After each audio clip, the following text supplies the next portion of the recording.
নমস্কার, আমি ব্রততী। বাংলা সাহিত্য পাঠে ব্রততী চ্যানেলে সকলকে অনেক অনেক স্বাগত জানাচ্ছি। আমি এই চ্যানেলে আগে কখনো ভূতের গল্প পাঠ করে শোনাইনি। আজ থেকে শুরু করতে চলেছি ভূতের গল্পের একটা সিরিজ, যেখানে রোজ আমি একটা করে ভূতের গল্প আপনাদের সকলকে পাঠ করে শোনাবো। আজকে শুরু করছি প্রথম গল্প, ভূত চৌকিদারের সাথে। প্রায় 4 বছর পর বাদল মামার বাড়ি এলো। ছোটবেলায় এই মামার বাড়িতে আসার বায়নার জন্য মা বাবার কাছে কত মারই না খেয়েছে। বিশেষ করে বাবা তো একবার পিঠে একটা আস্ত বেত ভেঙে দিয়েছিল। তবে এখন কাজের চাপে মামার বাড়ি আসবার কথা মনে আনতেও কষ্ট হয়। তাছাড়া এখন বয়সও হয়েছে। ছোটবেলার মতো গাছে চেপে আম পাড়তেও কিরকম হাসি পায়। মামা বাড়ির আম বাগানটাও এখন অনেক ছোট হয়ে গেছে। দেখাশোনার লোক নাই। মামারা সব বাইরে কাজ করে। ঘরে লোক বলতে কেবল দিদিমা আর ছোট্ট কাজের ছেলে বঙ্কু। কয়েক বছর আগেই বাড়িতে বসে বসেই বাদল শুনেছিল বড় মামা অর্ধেক আম বাগান বিক্রি করে দিয়েছে। যেটুকু আছে তাও অন্য লোককে দেওয়া আছে। গ্রীষ্মকালে লোকটা নিজেই উদ্যোগ করে সব আম পাড়ে, দিদিমাকে তারপর টাকা দিয়ে দেয়, গাছের পাকা আমও দেয়। দিদিমা প্রতি বছরই চিঠি লিখে গ্রীষ্মকালে মামার বাড়িতে আসবার কথা বলে। কাজের চাপে মা বাবা বাদল কারোরই আশা হয় না। তবে এবার দিদিমা চিঠি লিখে জানিয়েছে, এবার তোরা কেউ না এলে আর আমাকে দেখতে পাবি না, শরীর আমার মোটেই ভালো নেই। চিঠিটা পেয়ে মা কান্নাকাটি আরম্ভ করে দিয়েছিল। মায়েরও শরীর ভালো নেই। ডাক্তার উত্তেজিত হতে এক্কেবারে বারণ করেছে। বাদল সব দেখে শুনে বলল, ঠিক আছে, আমি যাচ্ছি, দিদিমাকে দেখে আসছি। কিন্তু স্টেশনে নামতে রাত্রি হয়ে গেল। বাদল ঘড়ি দেখল রাত 12টা। গ্রীষ্মকালের রাত্রি। শহর হলে বেশ কিছু লোক পাওয়া যেত, কিন্তু গ্রামে? বাদল বেশ থতমত খেলো। স্টেশনটা ভালো করে দেখলো। না, আর অন্য কোনো লোকই নামেনি। আসলে শেষ ট্রেনে প্যাসেঞ্জারও সেরকম থাকে না। 2-5 জন যারা এদিক ওদিক থাকে তারা কাছে পিঠেই নেমে যায়। এইরকম শেষের দিকে লোকজন 1 জন কি 2 জন। স্টেশনে নেমে গ্রামের পথের অন্ধকারের দিকে তাকিয়ে বাদল ভাবল, রাতটা স্টেশনের আলোতে কাটিয়ে তারপর ভোর ভোর দিদিমার বাড়ি ঢুকবো। কিন্তু ঠিক ভরসা পেল না। 4 বছরে এই গ্রাম্য পরিবেশ ও প্রাকৃতিকভাবে কতটা পরিবর্তিত হয়েছে এ কথা বাদলের অজানা। সঙ্গে টাকা আছে, কিছু জিনিসপত্রও আছে। রাত্রে কোনো ছিনতাইবাজ বা চোর যদি ব্যাগ ছিনিয়ে নিয়ে চলে যায়। এটা ভেবে মনের মধ্যে ভয় নিয়ে বাদল গ্রামের অন্ধকার পথ ধরে দিদিমার ঘরের দিকে পা বাড়ালো। স্টেশনে পিচ মোড়া রাস্তা ছেড়ে গ্রামের রাস্তাতে পা দিতেই বুঝতে পারল বৃষ্টি পড়েছে। রাস্তাতে চাপ হয়ে আছে কাদা। হাতে টর্চ নেই। কিছুটা ভাগ্যের উপর ভরসা করেই পা টিপে টিপে হাঁটতে আরম্ভ করলো। বেশ কিছুটা সময় হাঁটলো, কিন্তু খুব একটা বেশি রাস্তা হাঁটতে পারলো না। কাদাতে পা আটকে যাচ্ছে, মাঝে মাঝে পিছলে যাচ্ছে পা। আস্তে আস্তে কিছুটা পথ হাঁটবার পরে হঠাৎ পিছলে পড়ল বাদল। কাদাতে পড়ে হাতের ব্যাগ ছিটকে দূরে চলে গেল। আশপাশটা জনশূন্য। বাঁচাও বাঁচাও বলে চিৎকার করলেও কেউ আসবে না। যত দূর দেখছে শুধুই অন্ধকার চোখে আসছে।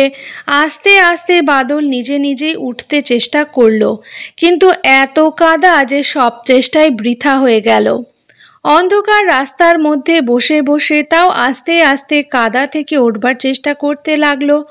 হঠাৎ পিছন থেকে কেউ একজন বলল, উঠুন, এই লাঠিটা ধরে উঠুন। বাদল ডান দিকে ঘাড় ঘুরিয়ে একটা ছায়া মূর্তি আর চোখের সামনে একটা লাঠি দেখলো। কিছুক্ষণ পর আবার গলার আওয়াজ শুনলো, ধরুন, লাঠিটা ধরুন। বাদল লাঠিটা ধরে আস্তে আস্তে উপরে উঠল। এক ফোঁটাও কষ্ট হয়নি বাদলের। লাঠিটা ধরে এত সহজভাবে উঠে দাঁড়ালো যেন কোথাও কোনো কাদাই নেই, কোথাও কোনো পিছলও নেই। উঠে দাঁড়িয়ে বাদল সেই অচেনা ছায়ামূর্তির দিকে চোখ রেখে বলল, ধন্যবাদ, অসংখ্য ধন্যবাদ। এই অন্ধকারে কাঁধাটা দেখতেই পাইনি, আর আপনি না এলে এখানে সারা রাত কাঁধার মধ্যে বসে থাকতে হতো। ছায়ামূর্তি কোনো উত্তর দিল না। কিছুক্ষণ পর লাঠিটা এগিয়ে দিল বাদলের দিকে। বাদল লাঠিটাতে চোখ রাখতে নিজের ব্যাগটাকে ঝুলতে দেখল। লাঠি থেকে ব্যাগটা নামিয়ে মুখে হাসি এনে বলল, ভাগ্যিস ব্যাগটা খুঁজে দিলেন, এই ব্যাগটাও তো খুঁজছিলাম, কিন্তু যা অন্ধকার। লোকটি কিছুক্ষণ পর বলল, আপনি তো কলকাতা থেকে আসছেন, যাবেন সরলা দিদিমার বাড়ি। আপনি তো ওনার মেজো মেয়ে, মানে মৃদুলা মাসির ছেলে। ডাকনাম বাদল, ভালো নাম সৌম্যকান্তি। বাদল সে অচেনা ছায়ামূর্তির কথা শুনে বেশ অবাক হয়ে অন্ধকারে সেই ছায়ামূর্তির দিকে তাকে জিজ্ঞাসা করল, আপনি কি করে জানলেন?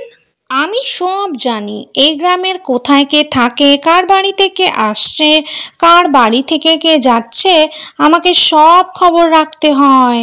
সেই অজানা, অদেখা, অচেনা ছায়ামূর্তির গলার আওয়াজ বেশ অন্যরকম মনে হলো বাদলের, একটু খনা খনা, নাকি সুরের কথা। তবে বাদলের অন্য কিছু সন্দেহ হলো না। মনে মনে ভাবলো, কোনো কারণে গলাটা এরকম হয়েছে, হতেই পারে। কিছুক্ষণ পর জিজ্ঞাসা করলো, আপনি কি এখানেই থাকেন, কাছে পিঠে কোথাও?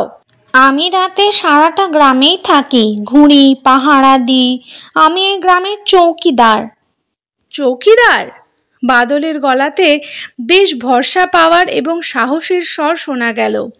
কিছুক্ষণ চুপ থেকে বলল, জানেন, রাত্রে যখন স্টেশনে নামি তখন অন্ধকারের মধ্যে কিভাবে হেঁটে যাব এটা ভেবেই আমার প্রাণ পাখি শুকিয়ে গেছিল। তবে এখন আপনাকে পেয়ে বেশ সাহস পাচ্ছি। আপনার যদি কোনো অসুবিধা না থাকে তবে দয়া করে আমাকে একটু ছেড়ে দিয়ে আসবেন, মানে আপনি যতদূর পারেন। আমি আপনাকে আপনার দিদিমার বাড়ি পর্যন্তই ছেড়ে দিয়ে আসব। ঠিক আছে, তাহলে চলুন যাই, বাদল বলল। তারপর ব্যাগটা কাঁধে চাপিয়ে পথে পা বাড়ালো। কিছুক্ষণ হাঁটার পর মনে হলো পিছনে কেউ যেন নেই। একজন লোকের হাঁটাতে পায়ের কিছুটা শব্দও তো পাওয়া যায়, কিন্তু বাদলের কানে কোনো শব্দই এলো না। চলতে চলতে থমকে দাঁড়িয়ে পিছনে ঘাড় ঘোরালো, কিন্তু কাউকে দেখতে পেল না। আবার বেশ ভয় পেল। কিছুটা অন্যমনস্কভাবে তাকিয়ে থাকার পর হঠাৎ সে আগে নাকি সুরে শুনল, আমি পেছনে আছি তো, আপনি দাঁড়ালেন কেন? বাদল মাথা তুলতেই সেই ছায়ামূর্তি আর তার হাতে ধরা লাঠিটা দেখতে পেল।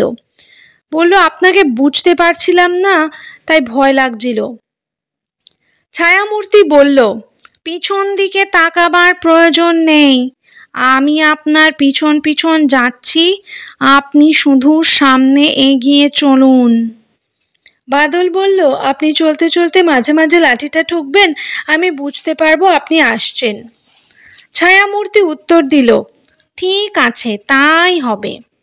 নাকি সুরের সে উত্তর শুনে বাদল আবার সামনের দিকে হাঁটতে লাগলো। কিছুক্ষণ হেঁটে অবাক লাগলো, সামনের দিকটা বেশ আলো, অথচ ঘাড় ঘুরিয়ে একটু আগে পিছন দিকে তাকিয়ে শুধুই অন্ধকার দেখেছে।